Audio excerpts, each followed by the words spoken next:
Hello, this is Winston Cunningham.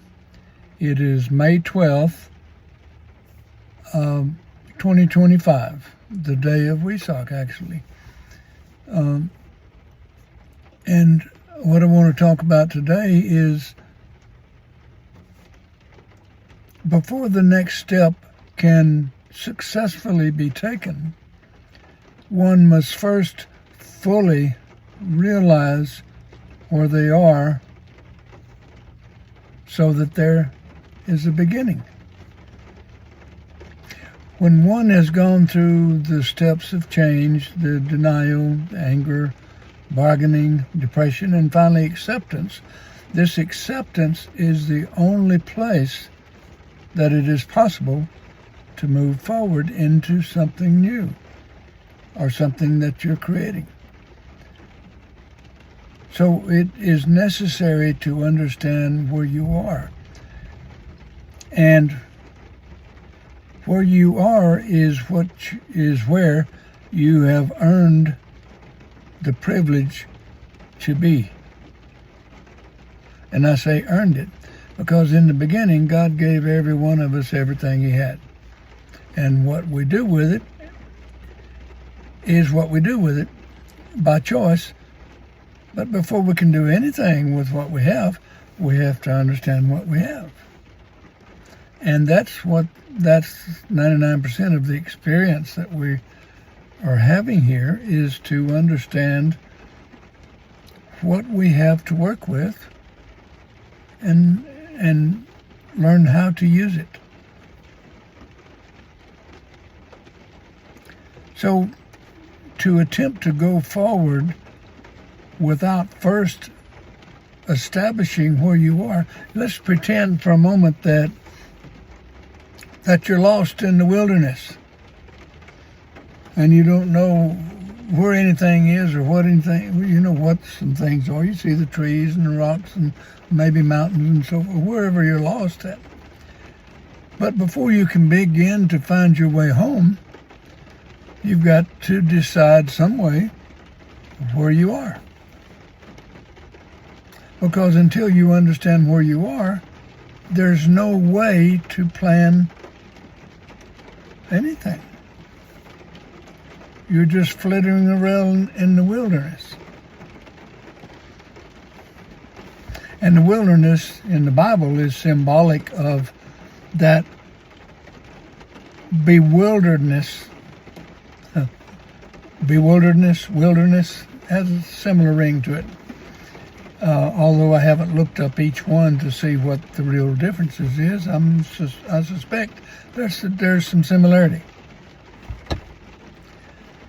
So if you just look at it like you're lost in the wilderness, or in the jungle, or whatever you want to call it, and I've seen a lot of movies that are based on this premise of somebody or a group of people that are lost and needing to find their way home.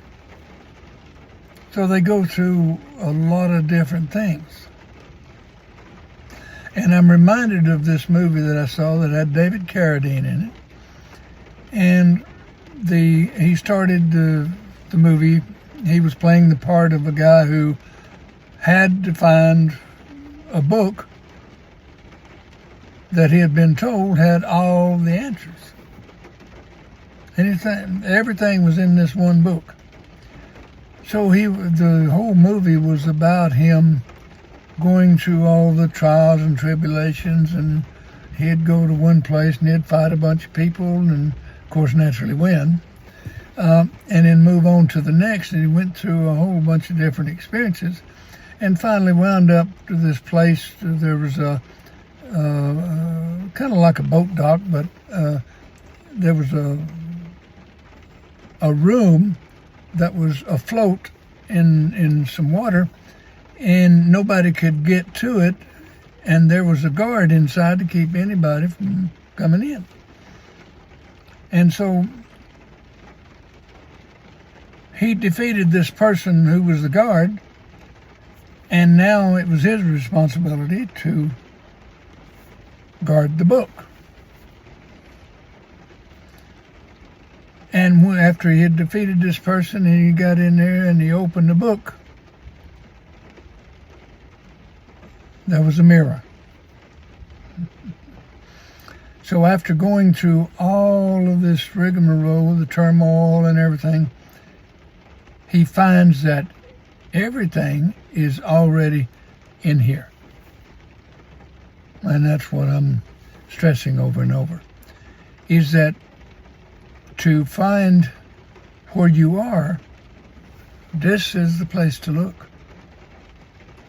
And if you look out here, you might get some reflections that might be useful. But the most useful things are going to come from being within, and that's the value of meditation, is because the meditation is listening within for the answer to your prayers. And your prayers are answered through your own soul, the subconscious mind. And that's where to look to understand it. And that's why I like School of Metaphysics so much, is because this is what they teach, is the how-to. Because there's some procedures that work. And I came from religion who just said, well, you're just supposed to do this, not supposed to do that, and you're home free. Well, that didn't do anything for me. I could see, I could observe what everybody else was going through, and I could relate to those emotions. But now, since I've gone through the School of Metaphysics and had almost 40 years of experience, I understand the emotions. And I did a talk on emotions, if you'd like to listen to the whole thing, but just briefly, the emotions are, the function of emotion is clear. It is, the only function of an emotion is to clarify my own thoughts. There's no other use for it. And this is why in a person getting caught in their emotion, I was just helping a lady earlier this morning, that when you breathe up and down, you can see the chest move. When you're breathing that way, you're caught up in your emotions. And she was surprised to hear that. Obviously, she had never heard it. And this lady was in her 60s, but had never thought about this. But this same lady is caught up in the whirlwind of her own emotional reactions. So it's only by becoming acquainted with your emotions and understanding your own thoughts that you have a use for that emotion, and now you can use the emotion rather than the emotion using you. And I showed her how to breathe in and out instead of up and down. Because anytime anybody's breathing up and down, they're caught up in their emotions. You can see it. And I had her put one hand here and one hand here and then breathe. I said, if this upper hand moves, that's wrong. As far as relaxation is concerned, and I sent her, when I got back home, I sent her the talk that I did on anxiety, which is easily fixed. But most people are caught up in their anxiety. And this is because they have a misunderstanding of emotions. The emotions have a function. It is the emotion that ties the subconscious mind, Adam, to the conscious mind, Eve, through Adam's rib, which is what binds the two together. And this is why a man, subconscious mind, leaves his mother and father, the superconscious mind, and binds and joins with the conscious mind to be union, and then two become one. And as you strengthen this union between the conscious mind and the subconscious mind, this is where real commitment is, where you're being committed to your own subconscious mind, your soul.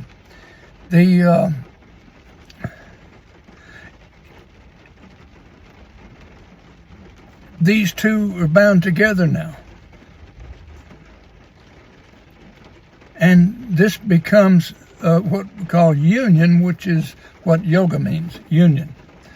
Binding the two together. And it's only as these two are bound together that they can perceive or relate successfully to their own superconscious mind, which is that portion of heaven that created all of this.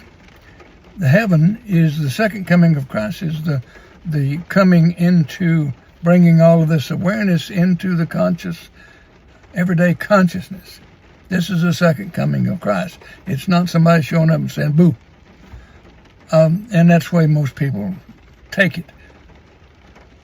They're just, it's living in limitations. And this lady I was talking to this morning is a good example of just living in limitations.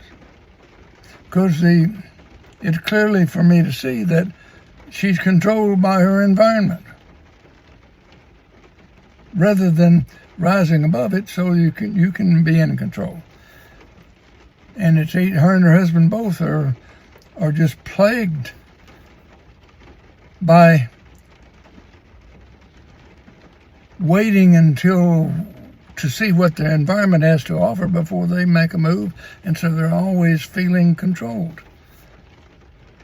And their physical and mental problems indicate that. And so it's I'm past being amused by such things, and I feel I have compassion for people who are in this state of mind. And I do things to encourage them to rise above this. As long as you're in the middle of it, it's like being out in the wilderness or the jungle and don't know where you are. When you find out where you are, okay, this is north, this is south, and so forth, then you got something to follow. And then once you have something to follow, just a little something, you move in that direction, and as you move in the direction of finding out where you are, you begin to see more. But as long as you want to see it all while you're standing still, you're still stuck. And most people on this planet are stuck. That is what is. I would like to see more of productivity and less of unproductivity, especially in myself. That's what I'm working in. But as we begin to rise above our attachments to the physical, we can also rise above our attachments to religion, politics, or what other people think, although what other people think can be useful. But to be controlled by that is to be caught up in the physical only way of thinking. And I do a card reading that tells from the person's soul perspective how they're doing as a thinker, related to how they are using energy in 13 different ways to get acquainted with themselves. And I use a regular deck of cards, and I leave the two jokers in there for a reason, because wherever the joker shows up will indicate how this person is using energy with the attitude of physical only. In other words, they think they're the physical body, and this is the way they're responding or reacting.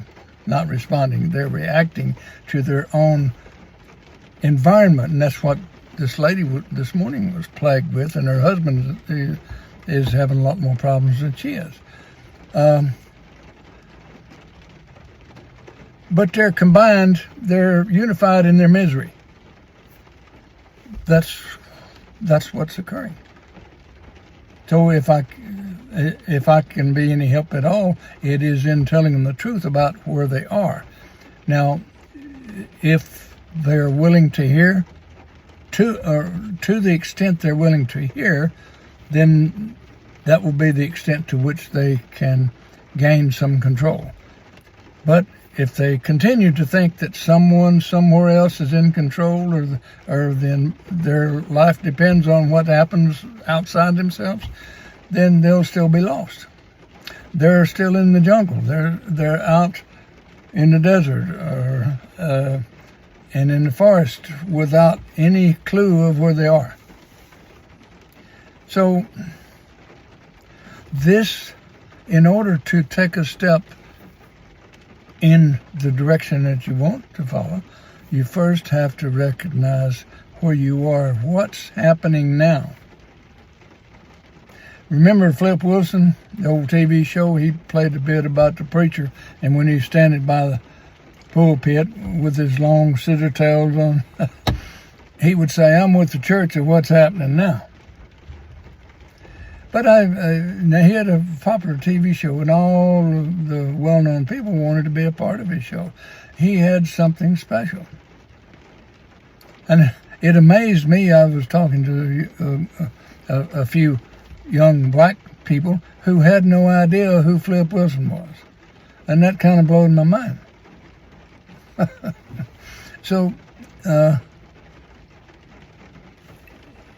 everybody seems to get their perspective from the environment around that they find themselves in. And of course, once you understand where you are, you begin to see how to use the environment that you're in a productive manner, rather than be all covered up and messed up by it. Covered up and messed up. That's it. And this all happens by choice, but most of it is choices made unconsciously. It still amazes me. I was listening to a part of a guy who's very, very sharp and knows a lot about a lot of things. And he was talking about mind, but he's confused. And it surprised me because the guy's so intelligent. And he was talking about the subconscious mind, but he was describing the unconscious part of mind. Those are on two separate parts of the universe. But he was talking about them as if they were the same thing. And so this is the way people give themselves away, to me at least, because I've been to the School of Metaphysics. I'm educated in the structure of mind. And so let me just explain. There's three divisions of mind: superconscious, subconscious, conscious. But the conscious ego is that part of the conscious mind that messes with you, that lies to you, and it's referred to as the devil. But that's everybody's got that. So the difference between subconscious and unconscious is that unconsciousness represents the information that we've taken in through the five senses that has yet to be used for reasoning. The subconscious mind is your soul. It gives you what you want. It doesn't say this ain't good for you. It just says you want it, you got it. And so it's in the conscious mind where we have to work through this stuff. And when Jesus was in the desert and the devil was tempting him, the conscious ego, and he said, "Get behind me, Satan," he was moving from adolescence to adulthood and spirituality, where you become, when you're an adolescent, you say, "Help me, Lord." When you're a spiritual adult, you say, "Thank you, Lord." But meanwhile, you begin to understand that the Lord God, is I am. I am. In the burning bush, I am that I am. This is who you are. If you see it any other way, you're lost and don't know it. And so your experiences will reflect that misunderstanding, and your experiences will be tedious at best, because you need that pain, and the only purpose in pain is to get your attention. And if you don't yet know that I am is the innermost part of you, then you're going to have experiences to attempt to teach you that. But as long as you're ignoring that fact, or afraid to look, as religion suggests, or say it's not good to look, as religion suggests, well, that keeps you in the level of being lost in the wilderness. That keeps you at that level. So